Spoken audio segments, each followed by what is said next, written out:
Welcome to another episode of the Mind Duck Books podcast. My name is Philip, and today we're discussing the sci-fi classic 2001 Space Odyssey by Arthur C. Clarke. And joining me is the expert on hard sci-fi. Welcome back, Adam. Hello. I'm very happy you finally agreed to talk about this book. I've been wanting to read this for a really long time. When did you first read this book? A month ago. Okay, Yeah, so yeah. same as me. It was one of the books on my list of like classic sci-fi that I must read at some point. So yeah, I did see the movie many years ago. But yeah, picked up the book fairly recently. I'm very lucky that you are one of those guys who like to delve back into the history of sci-fi classics and tries to actually go through them. And They had very different feel from the modern books. The modern books don't really explore the sci-fi ideas that much, I think. yeah, that's true. So before we get into it, just quickly to catch up, because it's been a while since you joined us on the podcast. Have you been suffering and have you been smothered by the plague that has been killing our podcast recently? Do you know what I'm talking about? So is it Sanderson? Yes. I guess so, because I've been reading his what is it called, Skyward series, I think. Yeah. I've been I guess so. Yeah. You've been also hit.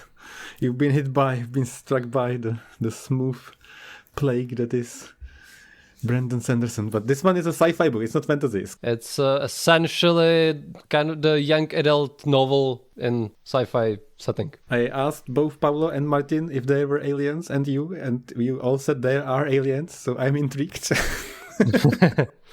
Yeah, there are quite a few aliens, but I think you have to get a few books deep to get to them. So might be coming up on one of the future episodes. I don't want to promise it, but I am interested. Is there anything else you've been doing recently? I mean, I'm continuing with the He Who Fights with Monsters. That had a new book released there, so I'm enjoying that. So how is that going? Do you still like it? Yeah, I still really like it. It's really interesting. It's hard to like describe it without spoiling anything, since the kind of direction the story takes is kind of unexpected and large scale, but it's really fun. I enjoy the kind of Australian, because the main character is half Australian, half Japanese, and he has kind of the Australian humor. So he kind of comments snarkily on everything, and it's good. I'm glad it still holds up, because it's been thousands of pages since you started. Yeah, I think I'm on book 10 now. Oh my god. And is it the series where each book is 1,000 plus or something? No. That was the Wandering Inn, I think. Yeah, sorry. I confused Yeah, them. no, I stopped that one. But this one is a lot shorter. I'm not sure how long each book is in pages, but it's about 15 to 20 hours long, which I would say is 300 to 400 pages. Okay, that's manageable. I think, yeah, something about that. Right. So thanks again for joining me on this hard sci-fi classic adventure. Happy to be here. Let's get into the 1968 sci-fi classic. It's only 300 pages, and it came out 3 years after Dune. You always have to reference Dune. And of course, Arthur C. Clarke is one of the most famous sci-fi writers. We have talked about him a lot on our episode 40, where we discussed, you and me, The Rendezvous with Rama. So maybe a quick question. Did you enjoy this one better than Rama, or is it about the same? That's an interesting question. I guess I enjoyed it a little bit more. Me too. That's what I meant to say. No stairs. It has its issues. This one actually has kind of characters, so that was nice. Something to carry the story forward a bit. My note says no characters again, lol, so I'm not sure. I mean, it has more characters than Rama. Like, the main character are not stairs, so that's just like progress there. There's a robot, like an AI that's a character, more of a character than the people, but yeah. Is there a woman in this whole book, by the way? I was thinking about it. I can't think of one. Was it? No. I'm not sure. I kind of want to say that there was one on the moon. Maybe the director of the moon operation, but I'm not sure, honestly. I remember in the movie there are many waitresses in nice dresses in zero G serving gluten. There were women like that. But I don't remember women in the story doing something, but yeah. I have to say I enjoyed it much more than I expected. I was a little bit worried going into this. This is actually one of the reasons I never read it, because I watched the movie when I was really young and it went completely over my head. I remember somebody was running on the ceiling. I was like, that's cool. And then stuff happened. I was like, I don't get any of this. Then I watched it again much later and I really liked it. But it was kind of, I guess, pretentious is the word. To me, it felt pretentious. It felt like it's trying to show the most realistic, state-of-the-art filmography, whatever, like sci-fi that's approved by all the respectable scientists, and trying to portray sci-fi in the most realistic manner. So I was kind of worried that it's going to be super dry and it's not going to go anywhere and nothing's going to happen much and it's just going to end in like something super ambiguous. And I feel like it did go somewhere and it had something to say and it was much more fun than I expected. So I liked it. I'm not sure about the ending there, but yeah. I really appreciate something we talked about with the Rama discussion, that I think Arthur C. Clarke is very, very good at making you imagine things and making you think about stuff. Yeah, definitely. He describes the thing in just enough detail for you to be able to imagine it without like dumping pages upon pages of descriptions on you. Exactly. That was really good. I really like that about it, because there are many parts where things happen and they are not directly implying anything, but they suggest enough for you to wonder about all kinds of stuff. That's probably not even intended, but it's just very, very good at making you wonder about the universe and things and sci-fi and stuff like that. So I really appreciate it. That's why I like books. So I had a good time with it. Yeah. Yep. One thing that I kind of didn't like was that it felt to me as if the book was directly trying to help with the filmmaking. Like, especially after the first part, they start describing the space stations and like the moon base and all this, and there's so much technical detail that felt like, oh look here, Stanley Kubrick, this is how this works, so film it that way, and this is how you construct it, and this is how this moves, and this is how this comes together. So did you feel like that? No, not really. Like, other than the ending, the only issue I kind of had with it was I felt it was really short. It felt really very short, especially like the main part. I don't think it's a spoiler to say that there is a conflict with the AI. It's one of the most famous AIs in the history of fiction, so I think it's not spoiler. This felt like it was one chapter and that was it. I was like, can I get more of that? Yeah, that was probably my favorite part. Like this, it was very good, but it felt extremely short. It was extremely short, and it was much longer than the movie, and it still felt like there was a lot of depth to it, and it made me think about a lot of stuff. Well, was it really longer? I did not rewatch the movie, and it's been ages since I've seen it. I kind of felt like the movie was a lot longer. I don't remember it that clearly either, but I think there's long parts of the movie where nothing is said. Like in the book, there is a dialogue with the computer, and there is a lot of back and forth in between the scientist and the computer. In the movie, I think it's just like menacing silence most of the time, and the computer just saying something very bland and just refusing to cooperate. But in the book, they actually have a conversation about it, and especially when, kind of spoiling this, but it's been almost 80 years since this came out, so I think it's okay to say a little bit. When he switches off the computer, I really like that part. That was more elaborated on in the book. In the movie, I think there's like a quick exchange and then he just shuts it down and that's it. And there isn't any, like, it actually made me feel something for the computer in the book. In the movie, I don't remember caring much other than it's a villainous, menacing, evil computer. That's all I felt like. Yeah, I think the computer feels a little less menacing in the book. Exactly. It's a little felt bit more justified, yes. Yeah.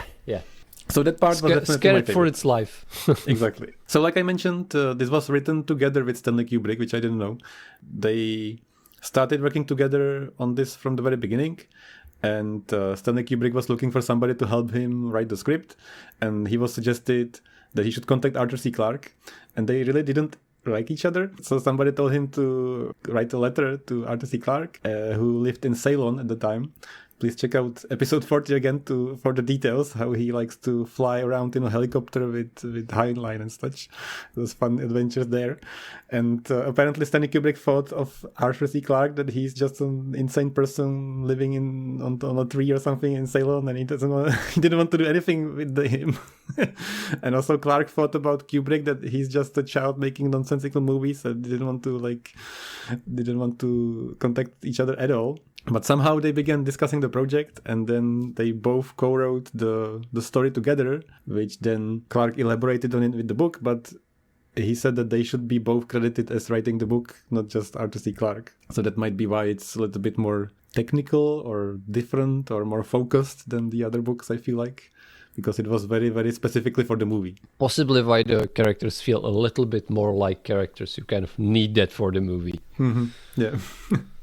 But still, I feel like no characters. But yeah, yeah, I agree. They are not very strong characters. So one thing I want to mention is that this is based on a short story called The Sentinel. I also didn't know before I read this, or before I did some research. This came out in 1951, and it's basically the same story, but it ends very abruptly. So to sum up, they find a structure on the moon, which is the same like in the book. This time the structure is a pyramid, like an evenly sized, like if you imagine a pyramid that would fit in a sphere, like the proportions are even. Isn't it just a cube? Tilt the cube. Oh, like that? No. It was just like, if you imagine a triangle, and then you make two more triangles and connect it into a 3D shape. And it's like the simplest pyramid of even size. I see. I'm not sure what that's called. But yeah, they found that on the moon, and they couldn't do anything with it. It was protected by some kind of shield, and they couldn't get inside of the shield. They couldn't make sense of it. They couldn't touch it. They couldn't do anything until they developed an atom bomb and atomic energy. And at that point, they were able to just nuke it, I guess. I didn't see the details, but they just destroyed it. They tried to like get inside of the shield. And when it exploded, they completely destroyed it. And that was what alerted some kind of advanced intelligence or aliens to come to Earth, because it's like a test. They put these things somewhere, and when somebody destroys them, they're like, "Oh, they can do it. So let's check it out. Let's go there and see what what these creatures can do," because they were able to get through our shields. So that's like a beacon they put in place to detect intelligence, basically. So that was the short story.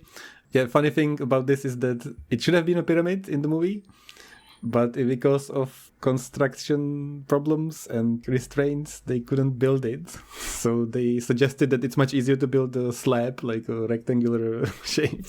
And that's why it became the monolith in the movie. Oh, was it? I think I read that the 2001 book, it's still kind of a slab, but it's kind of not very interesting looking. And then Kubrick was like, it needs to look imposing on screen. Mm-hmm.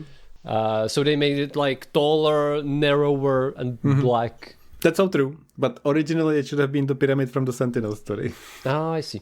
It also should have been transparent, but that didn't look cool enough, so they made it like matte black. Which I imagined it would be some kind of a lens effect, because at one point they go inside of it in the book, and they say it's full of stars. So I imagined something like warping the view around it or something when I was reading it. They don't say that, so this is my imagination. Yeah, so would you recommend this to people? Sure. I mean, it's short enough, and it is interesting book. If you like the movie, there's little reason not to read the book, I think. Although it is very similar story, the adaptation is pretty accurate. So you are not missing much by not reading the book and just watching the movie. I'd say there is a lot book. You probably have no idea about what that was about, or what happened, or why is this here. So in the book they do kind of explain all of it, which is something I was afraid would never happen. So I'm very happy about it. It kind of explains some of the things that are not explicitly said in the movie. So if you like sci-fi, if you like the movie, and if you're curious about what it all meant, I would 100% recommend this book. If you like books for characters, character arcs, adventure, and stuff like that, I would never recommend this because it's again just ideas about the universe and none of the character drama. There is no character, nothing, I feel like. The only character, human-like interaction is with the AI. So we have to mention the sequels. I didn't know there are 3 sequels. There's 4 books. Did you know there are 4 books? I've heard there are 4 books, and since I know a few things about how classic sci-fi continuations look, I completely ignored them. I see. So disappointed even before I asked. Because, like we said, I wish there was more. Because I like this a lot and it was very short. So immediately I'm like, let's go, let's read all the sequels. I think that the sequels are very consistent. It's not too long. It's just 300 pages. And the reviews are not so bad. So I would... Are they not so bad? Well, that's for us to find out. What does it mean not so bad?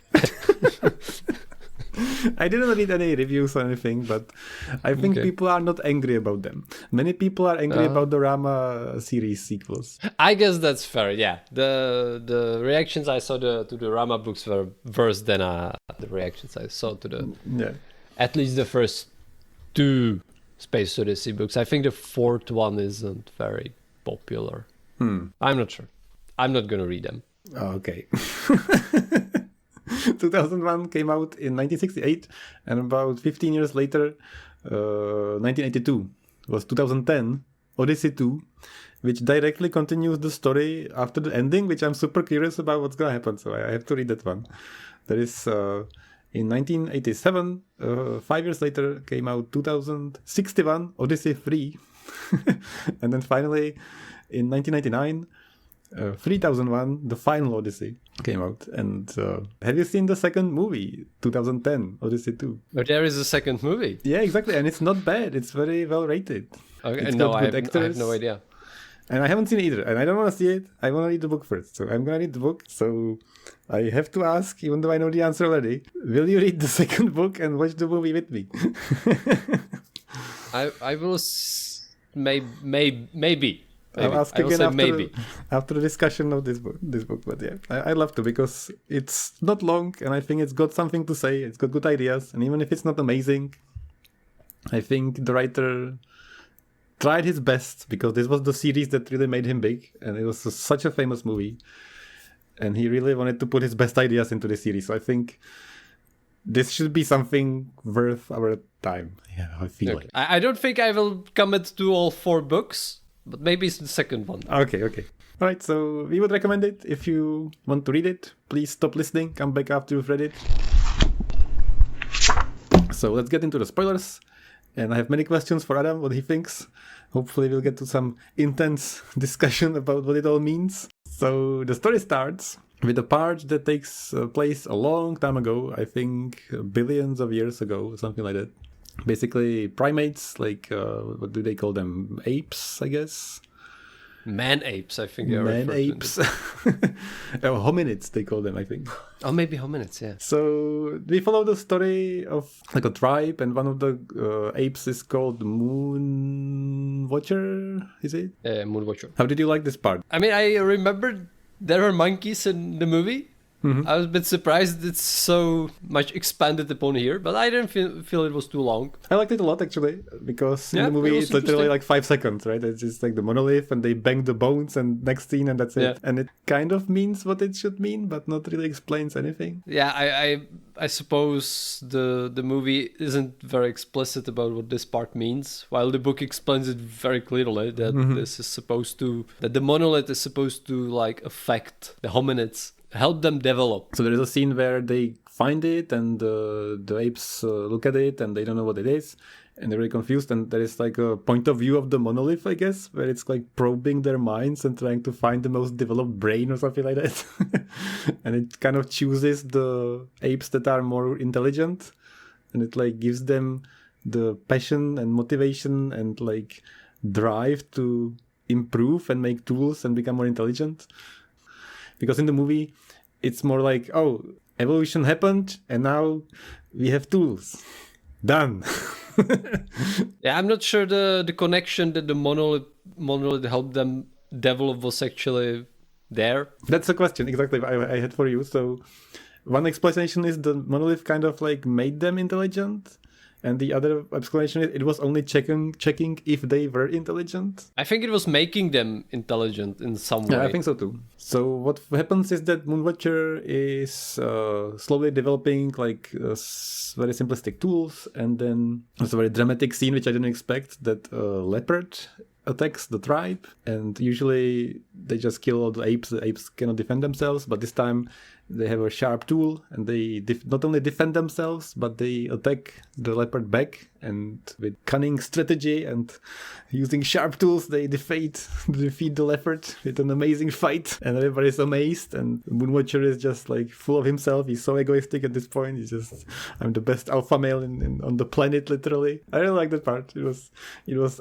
surprisingly action-packed. I didn't expect this. Yeah. So that's the first part of the book, much longer, and they kind of try to get into like what does it mean to be intelligent and how the thinking process works, which I really like. It's like in the prehistoric brain, I guess, what you'd call it. That's cool. I didn't expect that. So cut to the next part, which was the least favorite for me. So we jumped to 2000, I think, year 2000, and humanity is now developed, and we have a moon base and spaceships, and everybody's like super advanced, and we get into this section where they try to describe all the technology. You like this part, or what did you think? Yeah, I thought it was okay. Bit of the kind of background, how the I don't want to say politics, but bit of context to the whole thing, I guess. And it wasn't too long either. Basically just lands that's ferried around, shown to the director. I'm not sure if at this point they show him the monolith. So before they mention the monolith, they have like a kind of like a space tourism thing. He's traveling to the moon, and he doesn't really know why, or he's just going there because whatever. He just goes there a lot. Yeah. One character, and then they find the monolith, and they find some anomaly, like an electromagnetic disturbance near a crater, and then they discover the monolith, and then it sends the signal. But before that happens, there's just a lot about like the centrifugal force and how they have artificial gravity and how the ships operate and what you have to do, where do you transit when you go to the moon and all this. Maybe I was tired, but I was very bored with this. I didn't mind. Okay. It was fine. But once again, it was very much focused on the technology and not at all at the characters. And I was kind of like, oh, here we go again. Like the ape was a better character than any of these characters will ever be in the rest of the story. I was like, fair point. The character we follow here is just kind of there to be our eyes. I think this is something that would genuinely push it to the next level and made these books much more popular and appreciated if there was a character you could root for. Because like the ape, you can kind of root for him because he's becoming more intelligent and he's fighting the leopard and all this, and it's like exciting. And then, oh, this guy is sitting on a spaceship, and who is this guy? We don't know. How does he feel? We don't know. Does he have a family? We don't know. Does he? We don't know anything about him. Like, he's just a guy. Like, he's going to the moon and that's it. So that kind of bothered me, but yeah. So they find this slab monolith thing we talked about, and as soon as sunlight hits it, so they uncover it in the crater, and as soon as sunlight hits it, it sends some super strong radio signal, and they detect it's pointing it to Jupiter, I think, which it should have been Saturn, but they couldn't make it look good on the movie, so they changed it to Jupiter. I think it is Jupiter in the book. No, in the movie it's Jupiter because they couldn't make the Saturn rings. But in the book it's still it's still Saturn. Oh, I forgot. I'm confused. Okay, one of those planets. I think so. I'm not sure either. You're right. It's a moon of Saturn, and the name of the moon is Lepidus, like Lapetus. I'm not sure how to pronounce that. I don't know either. And I think they actually aren't told initially where they are going. That's exactly what I want to say and ask you, and that's my biggest gripe. I'm not sure how it was resolved in the movie, but in the book they were supposed to go to Jupiter, but it was changed to Saturn for some reason. Yeah, it was weird. Yeah. I'm not entirely sure what the so here, reasoning clearly, was the government wants to send a mission to the moon to see why the signal was pointed there and try to see if there is anything else. like any other civilization or any other monolith or something. But the crew of the spaceship is not told what they are going to do. Which, okay, let's say they're super devoted spacemen and they want to explore and they just do what they're told. But it's not a simple thing. This is a mission that's going to take them months, years of their lives. And they just go for it. And 3 people are in suspended animation and they're like, okay, put us to sleep, we're going. But why? We don't know. It's kind of weird, right? Yeah. And I was even messaging Adam when I was reading this and I was like, why are they going there? Because they didn't even say it in the book. They just, they're going on this mission. Like they cut from the moon part and describing all this moon base. They just cut to, they're on this mission. And I was like, where are we going? What mission what are is we this? doing? Yeah. And I guess we're supposed to feel as the crew because they also don't know where they are going. It's weird. I don't know this would work in real life. So supposedly the plan is to play them a video and reveal it when they get there. And the reasoning is that they wouldn't freak out or something. They mentioned a little bit, like they wouldn't think about it too much. I don't know. It's weird. So who's on the spaceship? How many people? I think there are 5 people in total, 3 in suspended animation and 2 awake. Yep. Plus the AI. There's the famous HAL 9000 HAL. Yeah. Heuristically programmed algorithmic computer. So this is one of the most famous like AIs in the history of sci-fi, I feel like. Yeah, definitely. From the old like books, I don't remember any other. The only but the moon is a harsh mistress is nowhere near as famous as this, but that has quite like the AI is a big part of that story. Very good book. I really like that. Yeah. So on the spacecraft, they have a special antenna array or something that they use to communicate with Earth. It's called AE35. And the way it works is it has to point specifically at Earth. And if it doesn't, they can't get the signal. And the farther they get, the more precise it has to be. And there's some special system that realigns it so they can communicate with Earth. At one point, it gets broken.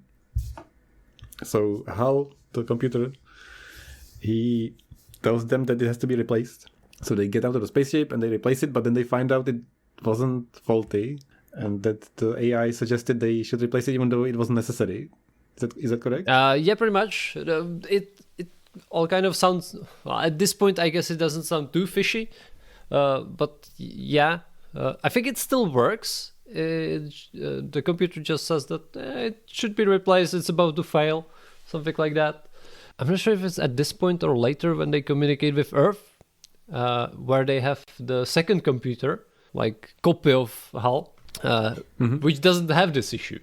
It's not reporting this issue, so that's kind of suspicious about it, what's going on. And yeah, then they found out that the switch or antenna they took off seems to be perfectly functional, and it's all starting to smell really fishy. So things escalate as you might expect.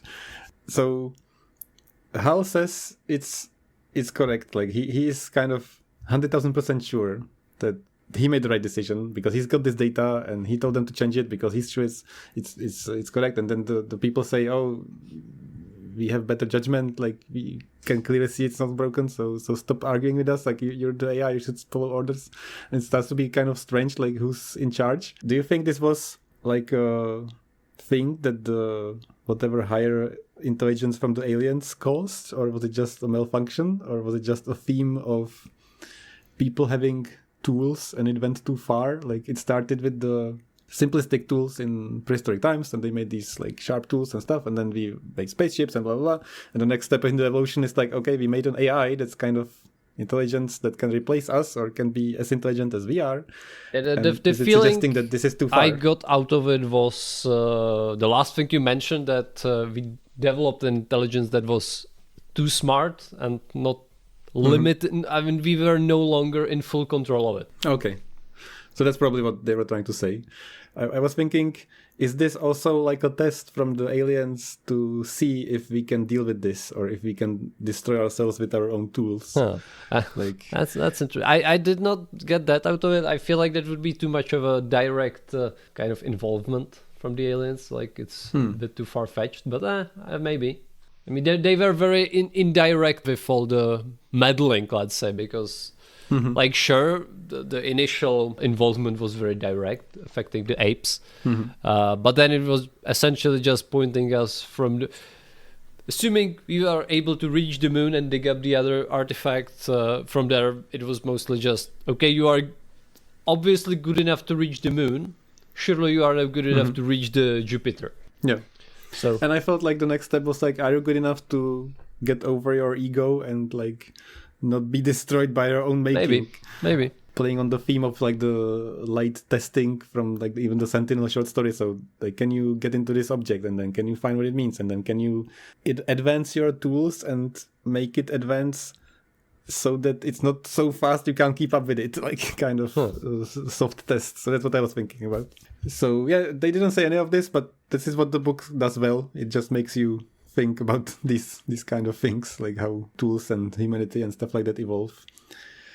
So what happens next is that the situation with Hal gets more and more out of hand, and they have to get out of the spaceship. I forgot why. I think the radio actually breaks this. Either way, it's not working. Pretty sure it's just not working.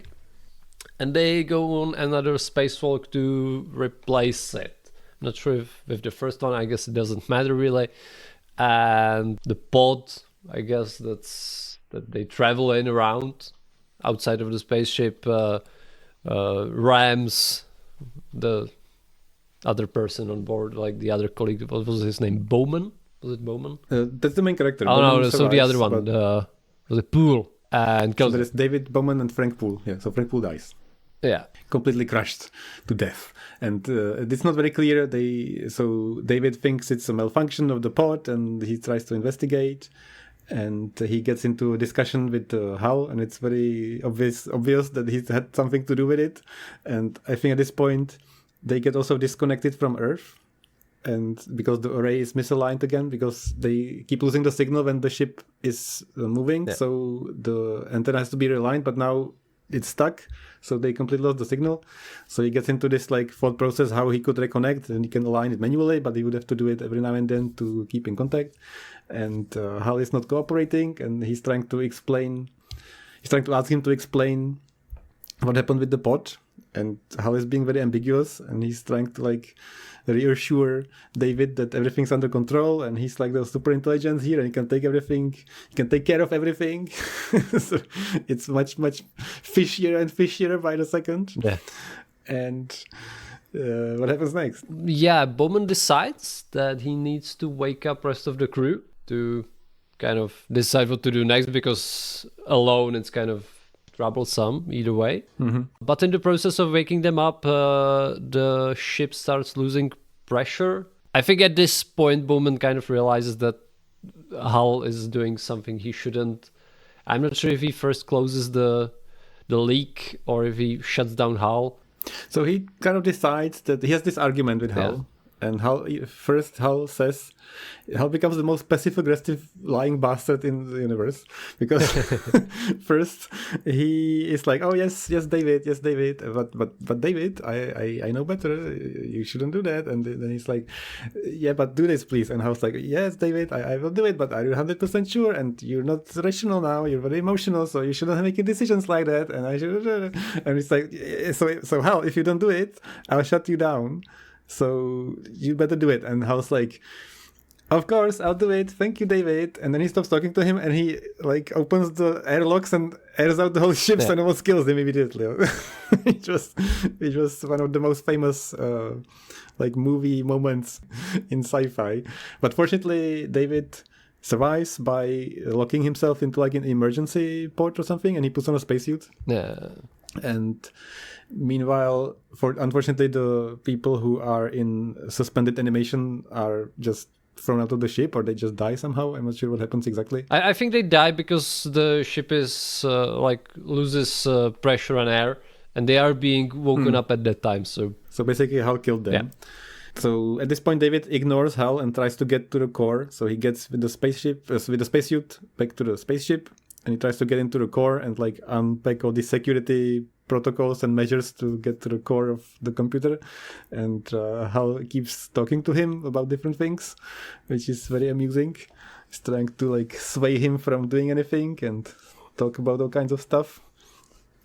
And then David has to confirm, like, I think there's like 5 doors he has to unlock or something to super confirm that he can get to the core of the AI that's controlling the ship.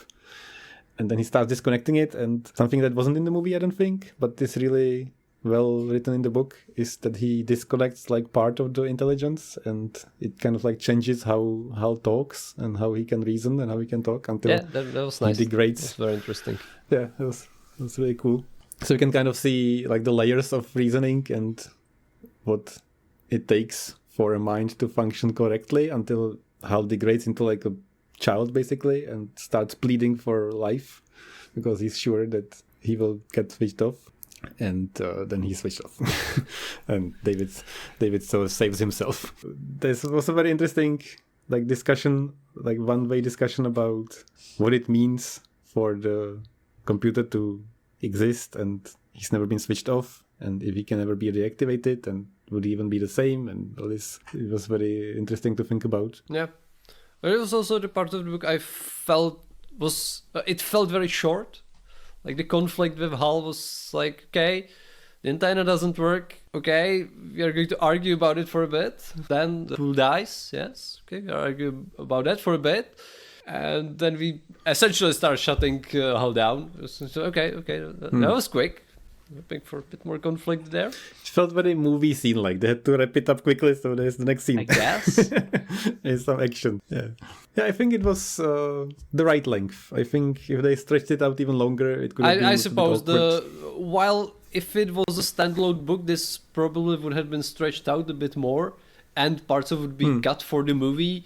Since this was kind of being written for the movie, there was little reason to expand on it, I guess. So I wanted to talk to you a little bit about like mistakes and reasoning and like wrong reasoning with AI, because I'm curious what you think.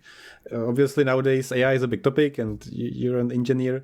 I am classified as an engineer, but I'm not really an engineer. I just pretend to be a programmer, but whatever.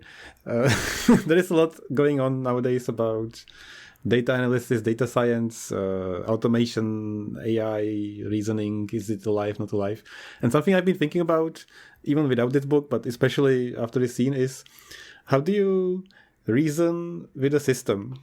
And by that I mean, let's say that, like in the situation, the system's wrong, and you know it's wrong, but then the system doesn't have the data to prove it's wrong, and to give him the data to prove he's wrong, you have to show him he's wrong, but the system doesn't know what it means to be wrong.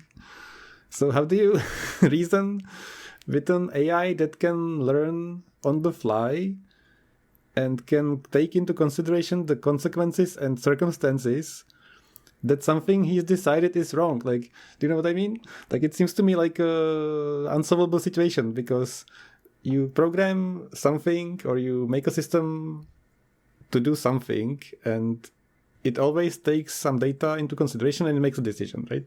And then once it's made this decision, that's done. There isn't a thing as to change this decision, usually. Do you know what I'm talking about? I think so, yeah. That's difficult to say. So this like concept of false information is very interesting to me. Like, to us as people, it's very common that we change our mind and we are constantly proven wrong, and making mistakes is a normal thing. But to like AIs and even in sci-fi or like fantasy, I don't remember anywhere to be an AI that would make a mistake and admit it made a mistake and correct itself. I don't think that's the thing that happens. Yeah, like, that's okay, that's fair to say. Yeah, I don't remember that either. There should be a mechanism for it to do that. Yeah, usually they are just correct. Yeah, exactly. And if they are not correct, they are evil. Exactly. That's exactly my point. So can you think of a good way to circumvent this and prevent the evilness by having the AI not just get stuck to this decision? So if you think about it very technically, I feel like it's almost impossible, because making the system question itself will make it self-feedback so hard that it will never make a decision. Yeah, I suppose it's hard to imagine, because like even right now, whatever we call artificial intelligence is essentially a black box. We kind of can affect it from the outside by giving it different information, but we can't really change the way it thinks directly. So it's not like you could override a specific decision, I think. Or maybe you could, but still it would be like a direct change to the program, I guess. It's a very interesting philosophical conundrum for me personally, because let's say you are an AI and you are basing your decisions on some information. The information given is from the person telling you otherwise. You know, the same person gave you the information to make the decision from, and the same person is telling you that it's not correct. So there is no way for you as an entity to believe this or that. And it's kind of like the same guy gave you this, but he's saying it's not true. So what am I to believe now? This is impossible. So, and then it kind of falls apart. I think usually the logic is that the computer shouldn't have an authority over the human decision. It should advise, but it shouldn't have control, which was the problem here, since Hal had the full control over the ship. Yeah, and then you get into the problem like maybe the people are emotionally somehow impaired, they can't make decisions, and the computer should be able to save them from themselves if they are making clearly wrong decisions and being suicidal and stuff like that. I'm not sure if it should necessarily be able to do that. It's just kind of necessary evil to not give the AI that much power over humans. That I think we wouldn't accept giving that much power to the computers. We would rather accept that there is a chance of a human failure. Okay, yeah, that makes sense. Yeah. Because I was thinking in this book, like, let's say Hal had some data that suggested the antenna was malfunctioning. Clearly to him, that's clear that this is what he did, and he did say that, and everything was explained, and suddenly the people are telling him, okay, it's wrong, and he can clearly see it's not wrong, and there's like this conflict. So what can you do in this moment to make the AI not become evil or like reason in a different way? I think the AI shouldn't it should be able to advise, but it really like if you tell it this is just not correct, it should just shut up and take it. It should just take it. Okay. It should just be obedient. But actually, speaking of this specific thing, it's not. I don't think it's at any point well described what actually was the cause for the failure, like why Hal actually reported the initial issue with the antenna. And from something I read later, like explanation of the book, it said that he started malfunctioning because he was feeling bad about not telling the crew the purpose of the mission.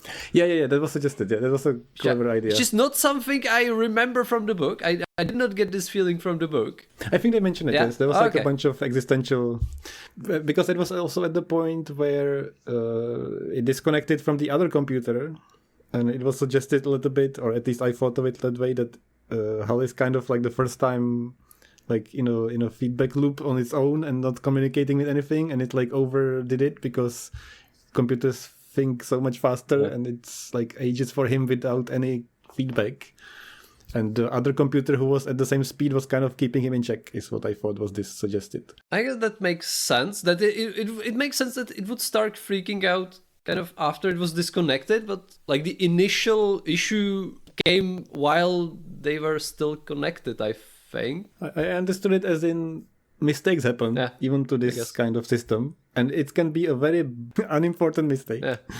Very, very small mistakes, very unimportant, absolutely can be dismissed, but it can start something like this, and then the next escalating point was they disconnected, and then it just escalates. Yeah, so definitely my favorite part of this book. This part was very well put. Definitely. And I really appreciate it wasn't dragged out. I think I'm almost happier it's so short than it was too long. Yeah, I guess. It's always a question whether the author would be able to stretch it out further with keeping the same quality. That's true. In the name of preventing another stairs situation, I think it's good this way. Yeah, I suppose. In context of that, yeah. All right. So after David overcomes this problem, he finds the video where they tell him about the mission, and he learns that he should go to this moon and investigate if there is another monolith or something, another signal, or there is another civilization and stuff like that. So he finally gets there. There's like a stretch where he has to basically be alone without any communication, but not much happens, I don't think. Just kind of wonders about stuff, ponders about the universe. And then he arrives to the moon and he finds a giant monolith that looks exactly the same like the one on the moon near Earth. Except it's huge. And he sees stars in it. He says it's full of stars. Yeah. So that's what I meant by like the wormhole. I imagined like the warping of the space like inside of it. I could kind of see, like, I was imagining in a way that it's kind of reflecting the stars of the universe around him. Essentially, Could kind also of like becoming part of the, like, you almost can't see it because it's reflecting all the other stars and kind of melts with the rest of the thinking scenery. of the scene in Interstellar, how they go in the wormhole. Oh, yeah. How it warps around it. So I was thinking something like that, but like inside of the monolith. Oh yeah, one more thing I meant to say, speaking of Interstellar, one of my favorite quotes or like ideas from Interstellar is that they ask in the movie if there's gonna be anything dangerous or evil or like horrible in space. Like they keep talking about how they're worried if they find something bad like in a different planet, and somebody says that it's always only people who can bring evil with themselves to a different place. And I was reminded of that with this Howl scene. Like, people are always worried about being attacked or something horrible, menacing, evil, but it's always like people made that. That's the evil thing. So So he goes into the monolith. I think he flies in with the ship, or does he? He flies in with the little pod, I think. Okay. Not with the entire ship. He just takes the little transport pod and flies in with that. So this is where all the weird stuff goes down. So when he flies into it, he keeps flying through like all kinds of stuff. He sees so much stuff. I'm not even sure if I'm correct that he sees alien spaceships and like planets. Yeah, he says like he sees other worlds, other stars, all sorts of things. And he somehow sees like some kind of wreckage of an ancient civilization and like a binary star system and all this stuff. So much stuff. He just sees everything. And then he finally arrives to a place and it looks like a hotel suite, like a normal Earth-like hotel suite. This is the famous scene in the movie. I think in the movie it looks more like a hospital or some kind of like, I guess it's a hotel. I don't remember this very well from the movie, unfortunately. Yeah, this is kind of where the book lost me, so... what the fuck is going on?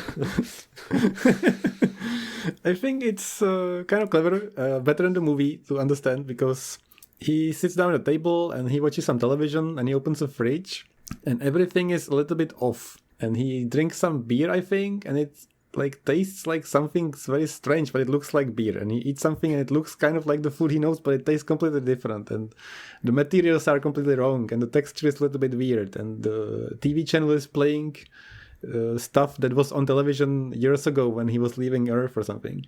And he kind of comes to the conclusion that the people who made, or the aliens or whoever intelligence that made this, when the monolith on the Earth's moon was activated, they somehow took the media from that time and made a place that's as similar as possible to us, people, that would make us comfortable when we arrived somewhere. So they made like everything they could know about Earth, they just put in like a room so people would have something familiar when they arrived there. But they weren't perfect about it, which I like. So everything's kind of fake and wrong, and it's not at all what it should be. But it's serving its purpose to have some comfort in a place that's completely alien. So I like it. I like the explanation. To me, this is just kind of out of nowhere, too abstract. I don't really understand how it ties to the rest of the story. It just kind of happens. I'm like, okay. I feel like it ties together because whatever intelligence alien thing, they were like, so in my understanding, I think they were like looking for intelligence in space. Yeah. And they wanted to find another intelligent species or just any kind of form of intelligence. And as soon as this thing activates, it's like, oh, let's this is something. Let's hope that these beings will manage to get to us. And if they do, they can prove themselves to be intelligent enough to get in contact with us. So let's us now prepare this like journey for them and like guide them in. And this is like the final moment. So David finds all this stuff and he is overwhelmed, completely out of his mind. And he just falls asleep because there's a bed. And when he wakes up, even more weird stuff goes down. I'm not sure what happens first. Do you remember? I think he starts reverting back in time, something like that. Oh, immediately. Okay, yeah, I thought so. I wasn't sure if he's like walking around. Because in the movie, he sees himself, like a copy of himself. But in here, as soon as he wakes up, he's already like going back in time or something. Is that correct? I think so. I'm not sure. In the movie, he sees like versions of himself. Like first, he sees himself at a table, being like younger or something. Then he sees himself older, dying in a bed. And then cut, and there's a space baby. Everybody's like, "What the hell happened?" So here he falls asleep, and then he wakes up. He can see his life going backwards from all this ship, the mission, Earth, how he was born, what he did, until he becomes a child. Like a fetus, and then some kind of rectangular something super space thing appears in front of him and he keeps gazing into it. And to me this was another version of the monolith, like for the apes, but this time it's for like the next level of intelligence. So it's like to like give him more give him like another impulse to become more intelligent, make him ascend to higher level of existence. Exactly. So the same step from being primitive apes to be able to make tools and go to space and all this. So now we are in space, and the same jump in intelligence to transcend like time and matter is what's happening now. So they like reversed him into a fetus, and he will kind of like restart his life, but as an ascended being that's much more intelligent, and that will like push the evolution of this intelligent being to the next level again. But first they had to make him go through all this ape and spaceship and all this journey. That's how I understood it. Makes sense. I like the story about AI a lot better than I like the story about evolution. Yeah, sure. So then what happens is even more bonkers. So he just becomes like super aware and intelligent, and he can now like morph stars and warp through space or some shit. I don't even know how to describe it.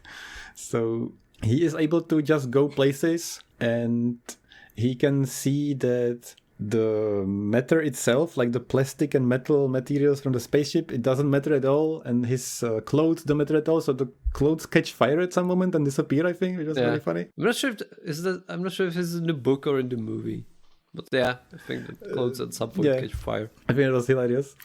Yeah, because it's after he realized that he's so intelligent now. So F clothes, I don't need those. I don't need that. I'm a flying space fetus.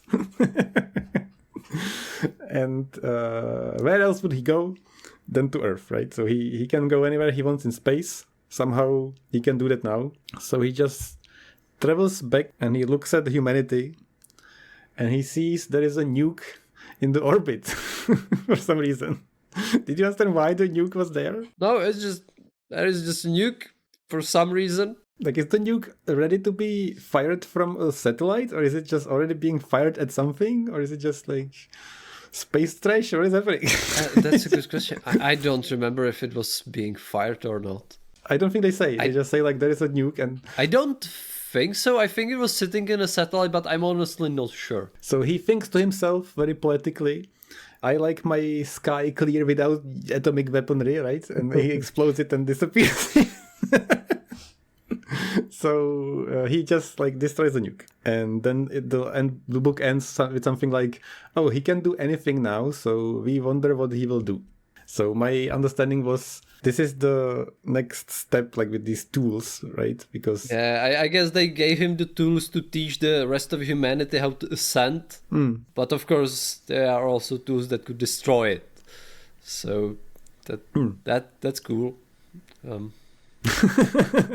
Thanks, bye. Yes, okay, bye.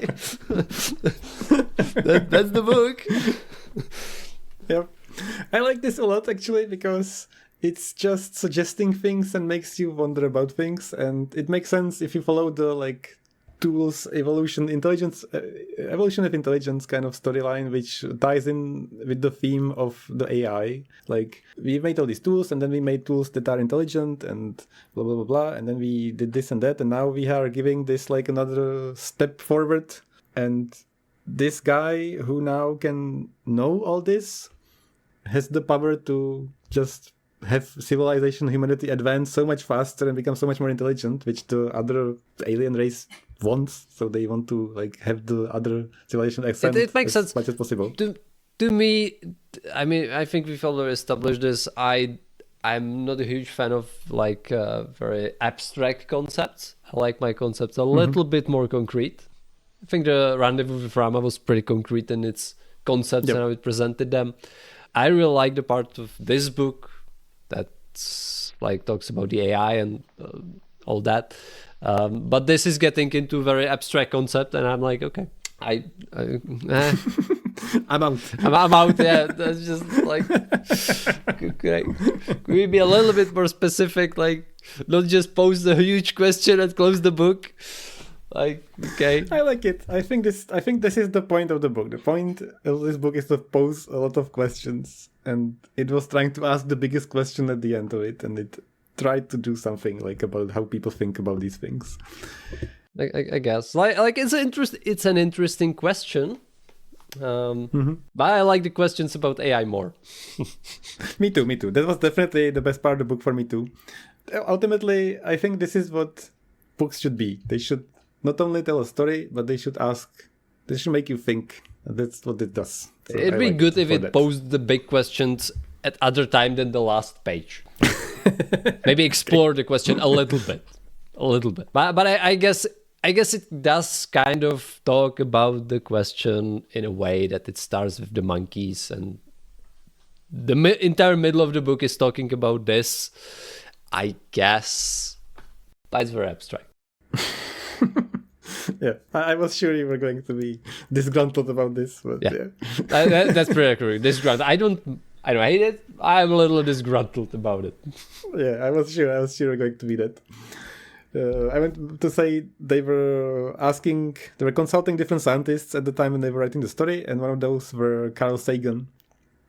And specifically they asked him, what should the alien race be, or what should this other outworldly intelligence be? And he told them that it would be a falsehood to depict them in any way that resembles humanity. And that's why they didn't have any aliens or anything that resembles of any kind of creature in the movie, even though they wanted to and they planned it in the first place. But that's why this is so abstract, because they were trying to portray something that's so different that we can't understand it. So that's the point, I guess. I think that was a good decision, though. It makes the story a lot more timeless. Yeah. And that's why I always thought it's a very pretentious story, because I think I've always felt about this story and the movie that it thinks of itself as the be-all, end-all, like, most clever sci-fi thing ever made. But I don't think it's that. It's just too famous for its own good almost nowadays. Yeah, kind of. But it really didn't need aliens, and we didn't really need to see actual aliens. I think it works sufficiently well without them. I'm pretty happy with Big Metal Slap. Big Metal Slap. I'm very sorry I skipped over this, but I completely shoved into your face my explanation and understanding of the ending, but I meant to ask what you took out of it. Is there any other explanation you had? No, honestly, I was just confused. Okay. As I said, I don't do well with these abstract things, and I frankly probably missed half of it. So no, I was like, okay, I don't understand what's trying to tell me, and just okay, moving on. I was thinking, somebody was asking me, I live in Japan, and somebody was asking about Czech holidays, and they were like, yeah, so you don't have Santa Claus, but you do have Christmas. So what is Santa Claus? And I was like, oh, he's just a space child that gives presents. It's like in the end of 2000 A Space Odyssey. That's certainly one way to put it. Because in the Czech Republic we have the little Jesus. That's an abstract concept that somehow gives presents somewhere, right? Yeah, that's pretty not much. the parents that give it. Like what happened? I never understood actually. I never talked about this with my parents, I guess. What happened? Like I can understand that it's like baby Jesus gets born and he's like, there. But then where do presents come from? Like what happened? Good children get presents. Why not? Who else would be giving them out? So it is the space child David Bowman. And he's watching the good children from space. And when the children are good, he materializes presents. Oh yes, after all, he is the higher being now, so he's omnipresent and all-knowing. Exactly. So what he's actually has done is that he will not touch humanity at all. He will just try to influence them step by step. And one of the first things he does is he becomes literal Santa Claus. Gives presents to good children to motivate them to evolve to better beings. Exactly. Genius. And the aliens are watching this and they're like, hello, look at him. Let's watch this. Yeah. I like this So theory. I'm curious. I'm curious what they do with the next book. So please read it with me. Okay. We'll see. Sometime in the future. But I guess that's it. Thanks a lot. I had a great time reading it. And I didn't think it became worse talking about it, even though the last bit is a bit weird. Yeah, no, it was... honestly, I feel a bit better about the book now that we talked about it. Okay. That's a sign of a good book. So we recommend it. All right, so thanks again and see you on the next. Thanks for having me. episode. See you next time. Bye. Bye.